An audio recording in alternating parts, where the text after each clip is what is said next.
This is Michael Lukes from How to Livable. Today I'm going to show you how to see stats for an individual course on Skillshare. Now, as a Skillshare teacher, you're probably used to clicking on Teach and then going to Your Teacher Stats. This gives you the overall stats, shows you how much money you've earned, what you're earning each month, the minutes watched, but that is total minutes watched. It's not for each course. So if you want to see how many people have taken your course and other statistics, you can go to a specific course. So click on View All Your Classes, or you can click on Classes You're Teaching. Either one will get you to where you want to be. Then click on a specific course. You can go ahead and click on Edit. And then here on the left-hand side, click on Stats. So here it will show how many people visited your course page, how many students you have, and this is a brand new course I launched, that's why there's not much stats.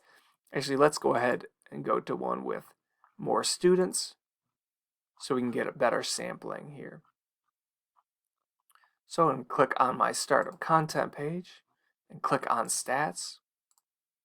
So it shows total visitors 11,000, students 1,000, so I'm converting at about a rate of 10%. I should definitely try to improve that. It shows total minutes watched, how many reviews, and you can click on reviews and view those right from here.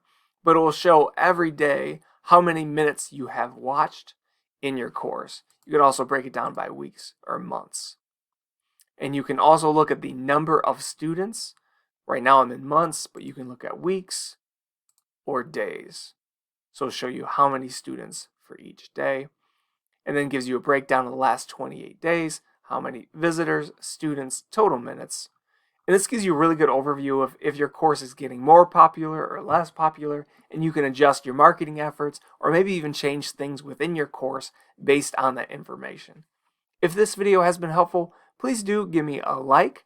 Also consider subscribing to the How to Livable channel. If you have any questions about teaching on Skillshare, please do ask in the comment section below. And thanks again for viewing.